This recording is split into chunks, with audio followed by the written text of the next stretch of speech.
नमस्कार जय जगन्नाथ। आशा करे आपण माने बहुत भलरे थिबे।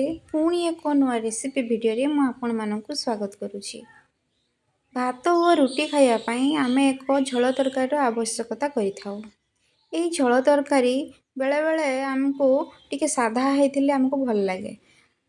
कम तेल मसला रे ए झोल तरकारी आमे प्रस्तुत करिबा। अल्प परिबा दरकार और अल्प मसला कम तेल रे आमे ताको प्रस्तुत करिबा। तो चलतु आम ये झोल तरकारी को प्रस्तुत करवा। यह को आम पानी संतुला कही था। से मु गोटे पैन रे पानी नहीं 1.5 ग्लास आउ फुटिया छाड़ी देछि।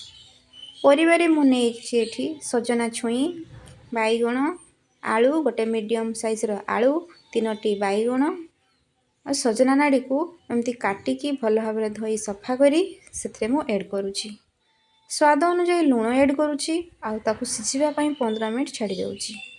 15 मिनिट परे मु ढाकुणी खोली चेक करुछि। एठी भल भाबरे परिबा गुडी को सिझि जाइछि, आलू मध्य सिझि जाइछि।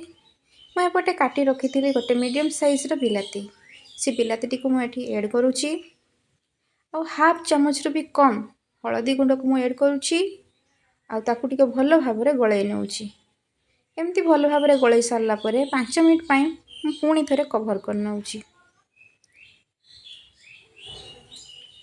ये 5 मिनिट हो जाइए। 5 मिनिट पर मु चेक करुँची बिलाती अन्य परिबा सब भल भाव सिझी जाइए और भल भाव मिसी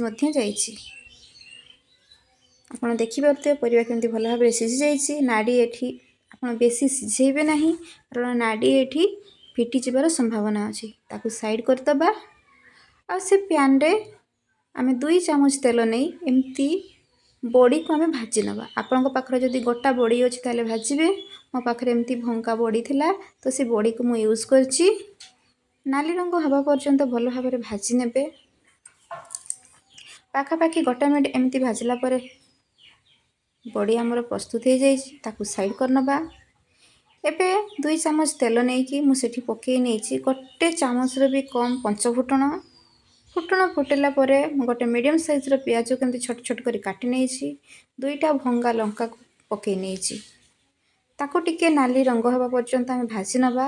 आ सेठी मु ऐड कर नेछि गोटे बड़ चामच रसुण छेचा देकी एमती आमे आधा मिनिट टिके भल भाबरे चले नबा। आ सिझेई रखिथिबा परिबा गुडी को सेथिरे आमे छुंक दे देबा। आपण देखि पारुथिबे मु छुंक दे देली। बास्ना बहुत सुंदर होउथला। आपण मध्य निश्चित ट्राई करिवे। आपण को वीडियो टी केमती लागला निश्चित मते जणाइबे। देखंतु तरकारी हमर हेई आसलानी फुटी गलानी। आमे ताकू 2 मिनिट भल भाबरे फुटेई दबा। आ भाजी रखिथिबा बड़ी गुडी को आमे सेथिरे ऐड करनबा। बड़ी पकई सारला परे आमे ताकू गोटे मिनिट एमती फुटेई नबा।